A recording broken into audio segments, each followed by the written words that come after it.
Прывітанне, гэта канал Свабода Прэміум, з вами ў празе Дмітрый Гурневіч, а на сувязі са мною з Вільні беларускі айцішнік, стваральнік платформы «Голас» Павел Лібер. Прывітанне, Павел. Да, добрый день. Павел, сёння якраз выйшла інфармацыя з праваабарончага цэнтру «Вясна» пра затрыманне яшчэ аднаго беларускага айцішніка Дмітрия Досова, дырэктара кампаніі «Авітам», калі правильно чытаю, 15 сутак, невядома за што, але з 1 снежня такіх арыштаў было як мінімум 5 топ-менеджераў беларускіх айці-кампаній. І Александр Лукашенко выказваўся зноў ужо пра айцішнікаў, зрэшты, не першы раз, і не толькі ён, калі казаць пра людзей, которые называюць сябе сёння беларускай уладай. На вашу думку, з чым это звязана? Чаму пашла такая атака на айцішнікаў, калі здавалася б, ужо частка з іх рэлакавалася і знаходзіцца ў бяспечным месцы? Я думаю, что здесь речь идет не столько про атаку на айтишников, и я поясню, почему. Потому что, помимо айтишников, задерживают же огромное количество людей, которые участвовали в маршах, которые там постили что-то в социальных сетях, которые по геолокации телефона были обнаружены там во время маршей, в районах маршей. И среди этих людей в том числе много айтишников, и в том числе много айтишников, которые занимают руководящие должности. То есть как минимум, по информации, которая есть у меня, достаточно большое количество менеджеров IT-компаний задерживали вот как раз на 15-30 суток в связи с именно их прошлыми событиями.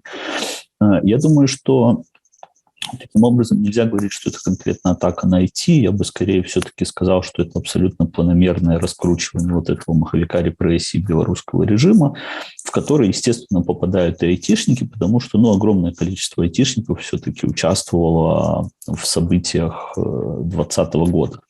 Выходили, выражали свое несогласие. И сейчас просто там наш режим идет методично по всем этим людям и как бы ведет свою вот эту устрашающую как бы функцию задавливания любых протестов и отмщения за любые протесты.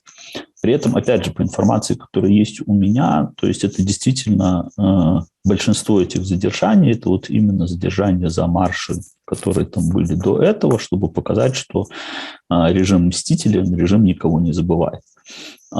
И я думаю, что сейчас как бы нет предпосылок говорить, что началась атака вот прямо на IT, потому что, кроме вот этих задержаний ничего не происходит.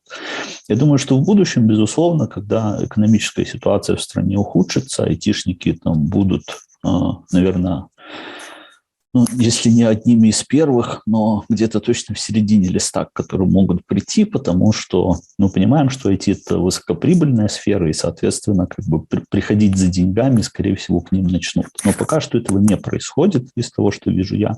Поэтому я все-таки думаю, что сейчас это в первую очередь вот эти старые хвосты, которые подчищает КГБ и ГУБОПИК, а не какая-то плановая атака на индустрию. Тым не менш, Лукашенко выказваўся пра IT-кампаніі, напрыклад, пра супрацоўнікаў сельскагаспадарчага комплексу, якія таксама удзельнічалі ў пратэстах, у тым ліку трактарысты, я нават ведаю аднаго такого, і сядзеў на сутках, не выказваецца. На вашу думку, якія могуць быць наступствы такога кроку? Мы ж ведаем, что это не первые выпадки. Да, безусловно, это не первый раз, и я думаю, что для Лукашенко здесь есть фактор личной обиды, потому что все-таки он уже позиционирует, что парк высоких технологий – это его детище, это он там своей левой сиськой выкормил там всех айтишников в нашей стране, а они неблагодарны, его за правую сиську укусили. То есть, если вы внимательно слушаете, там очень четко слышен вот этот лейтмотив скрытой обиды, что я же вас тут как бы создал, а вы мне так вот отплатили. Именно поэтому я думаю, что последствия, безусловно, могут быть. Во-первых, как бы какие-то последствия уже начали наступать, да, то есть был, например, увеличен процент как бы налогов в парке высоких технологий. Постоянно звучит вот эта угрожающая риторика как бы о том, что мы там вас всех найдем, мы там вам всем отомстим. Как я уже сказал, то есть если прямо сейчас я не вижу предпосылок к тому, чтобы там были какие-то нападки на индустрию, и более того, мы же понимаем, что IT-индустрия, она там очень мобильная, она очень легкая с точки зрения релокации людей, с точки зрения релокации бизнесов. И сейчас в посткоронавирусное время совершенно дикая востребованность IT-специалистов, то есть компании никак не могут удовлетворить спрос рынка. И если начнутся действительно нападки на IT-индустрию в Беларуси, то IT-индустрия в Беларуси, она просто там вспорхнет и улетит, начиная от компании и заканчивая людьми. И это, конечно, будет огромная потеря, потому что мы понимаем, что человеческий капитал, он в этой индустрии самый ценный. То есть там нету супердорогих станков или супер дорогого оборудования, там есть человеческие умы, и терять эти человеческие умы – это, безусловно, катастрофа для любой страны.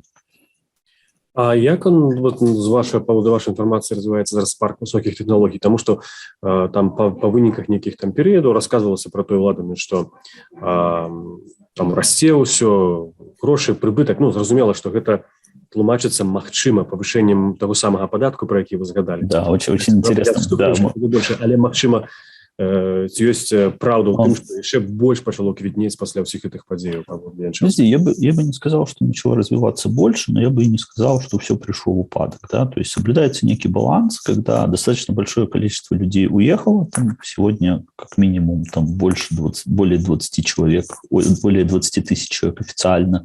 Еще достаточно большое количество людей находится в таком подвешенном состоянии. Огромное количество айтишников сегодня, находясь формально как бы трудоустроенными в белорусских компаниях, физически находятся не в Беларуси, они находятся в Украине, где они могут находиться полгода, или они находятся в Грузии, где они могут находиться год, и там они чувствуют себя в физической безопасности, хотя при этом официально числятся как сотрудники белорусских офисов, работают там в белорусских компаниях, ну просто потому что сегодня все эти компании позволяют работать удаленно. Поэтому мы понимаем, что сегодня ситуация с IT-индустрией, она достаточно непростая, то есть большое количество людей выехало, но по-прежнему там приносит деньги в составе белорусского парка высоких технологий. Поэтому как их считать релокантами или белорусскими сотрудниками, это такое очень пограничное состояние. А при этом мы понимаем, что по-прежнему это высокодоходная индустрия, туда приходит достаточно большое количество людей сегодня через переобучение из университетов и прочее. Ну, то есть из того, что наблюдаю я, немножко уменьшилось количество IT-специалистов за счет того, что большое количество людей выехало, но при этом какое-то количество людей в индустрию пришло. К сожалению, выезжают, безусловно, более опытные люди, потому что они хорошо знают язык, им достаточно легко найти работу за границей. Приходят, конечно же, там начинающие специалисты. Это одна из проблем, то есть вымывание таланта сегодня.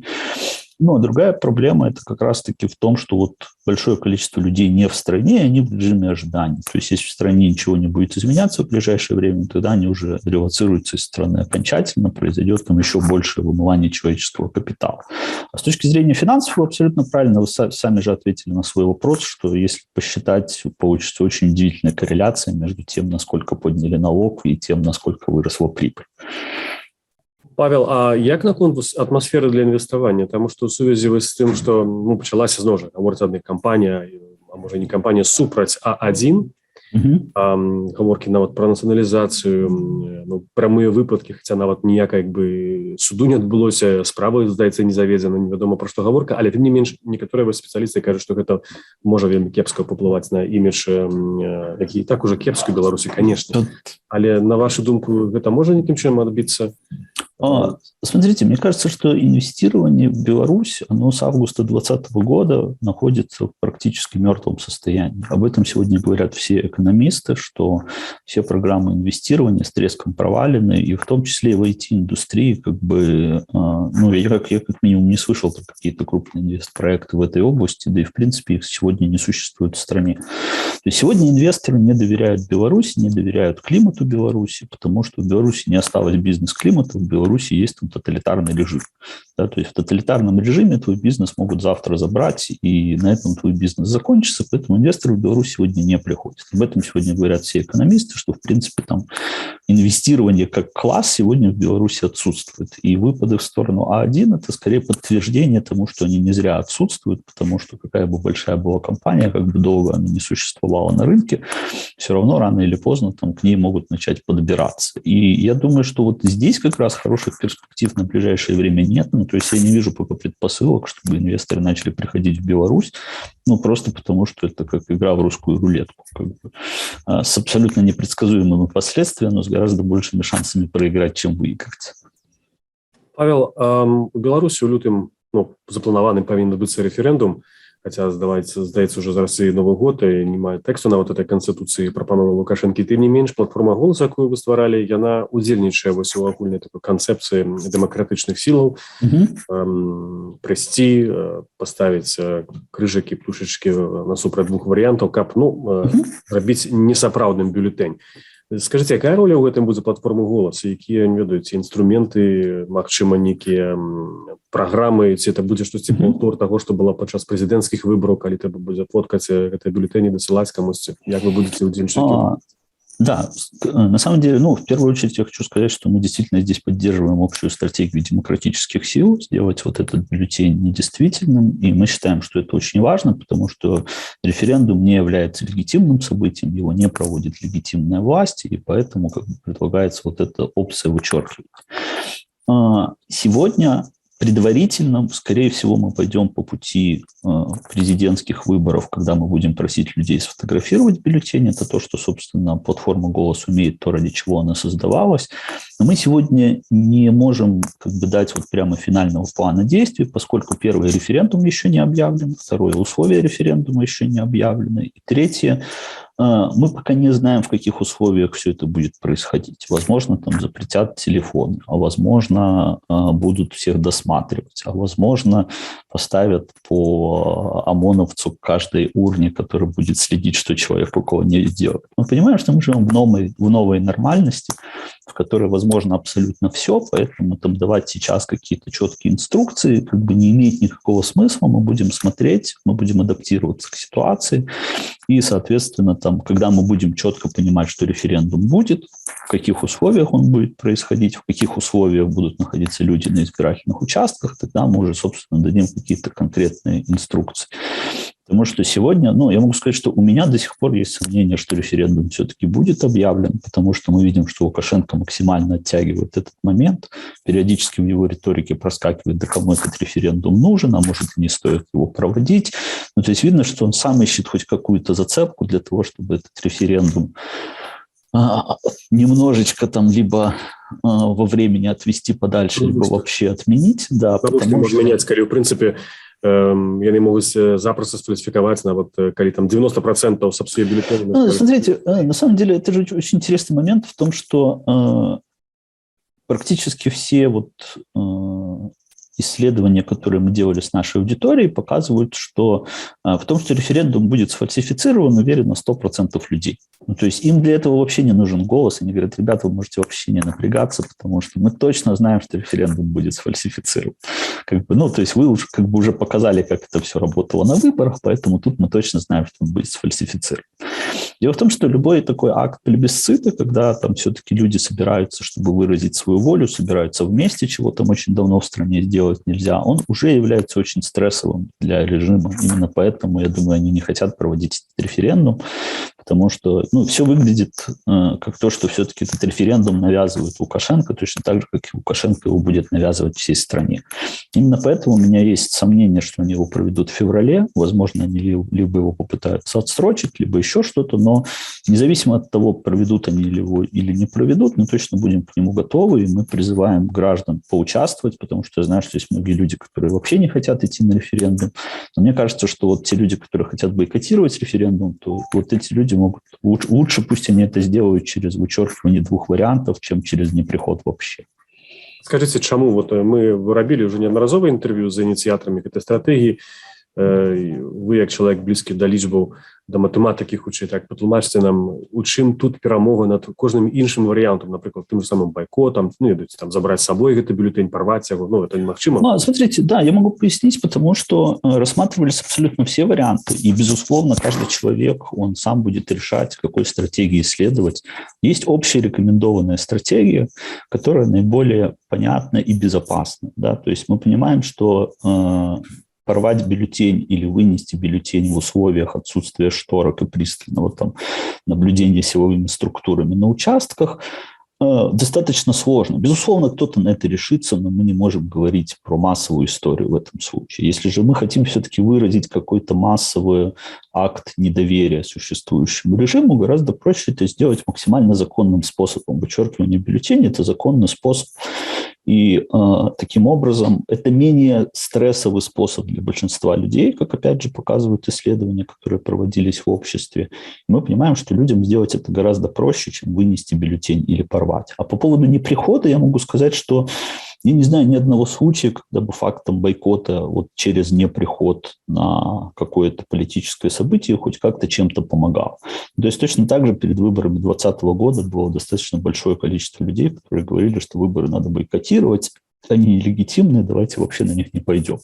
Я думаю, если бы люди вообще на них не пошли, тогда бы не было всего, что происходило после этого, и страну бы в очередной раз обманули, и никто бы там по этому поводу даже и не возмущался, потому что никто и не ходил. Поэтому я считаю, что обязательно нужно идти, и что, несмотря на то, что референдум абсолютно нелегитимен, с этим никто не спорит, но вот как раз-таки способ подчеркнуть его нелегитимность – это вот это вычеркивание двух вариантов.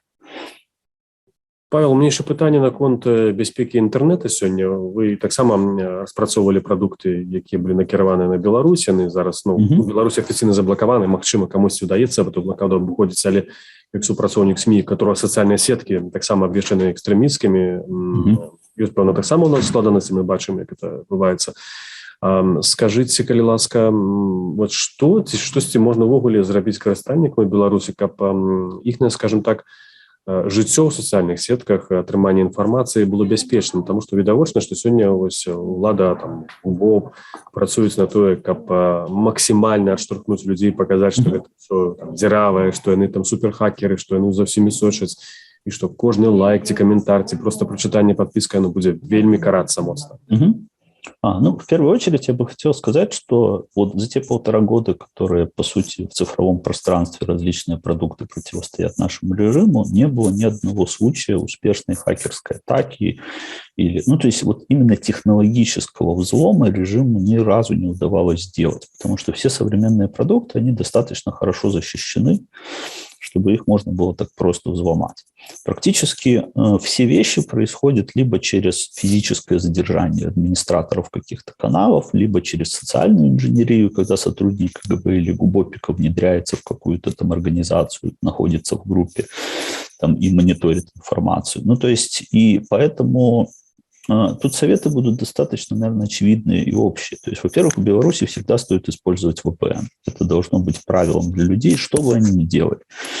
Потому что таким образом их след в интернете гораздо меньше для белорусского режима, и что они делают в интернете, опять же, гораздо менее понятно для белорусского режима. Во-вторых, я бы все-таки советовал использовать для персонального общения в Телеграме секретные чаты, они более защищены. Вообще для суперперсонального лучше использовать Сигнал, а не Телеграм. Если уже вы общаетесь в Телеграм-группе, я бы советовал использовать продукты типа Incognito, например. Это специальные анонимизированные группы, в которых невозможно понять состав участников. И очень внимательно следить за тем, где человек оставляет свои персональные данные, потому что мы поколение, которое еще не умеет заботиться о своих персональных данных. И очень многие там пишут где-то под своими именами или заходят куда-то через свой гугловский аккаунт, в котором можно узнать имя и почту и прочее, прочее. То есть если человек хочет оставаться в интернете анонимным, у него все-таки для этого должен быть отдельный профиль, отдельная почта, никак не связанная с его персональными данными, потому что очень легко, кликнув на ссылку какого-нибудь Google документа и запросив доступ, там, пошарить владельцу этого документа свою почту, в которой прям написано твое имя, фамилия, год рождения, куда многие люди любят создавать аккаунт. Поэтому за этим нужно следить, но в целом не нужно здесь переоценивать возможности белорусского режима, они могут очень стандартные вещи делать, как я уже сказал, это либо физические задержания, либо социальная инженерия, хакерских атак успешных мы ни разу не видели. Павел, апошняе пытанне, хутчэй, уже так назову вас палітычным аналітыкам, або хутчэй назіральнікам, беларусам, які назіраюць. Спасі Господи. Гэта будзе проста палітычнага характару пытання.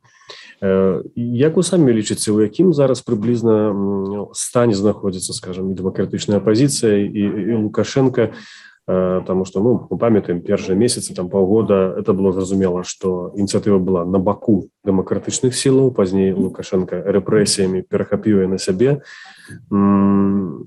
Зараз что, ничья? Як вот вы сами оцениваете так само перспективу после 1,5 года? Вы знаете, я бы оценил текущую ситуацию скорее как все-таки ситуация, где преимущество на стороне демократических сил сохраняется. Визуально очень сложно в это поверить, но если мы вспомним, что было там в 2006 году, в 2010 году, в 2015, то там режим просто там всех задавливал, побеждал, устанавливал свои правила, совершал обмен политзаключенными, снимал с себя санкциями и прекрасно, комфортно обеспечивал себе следующую пятилетку.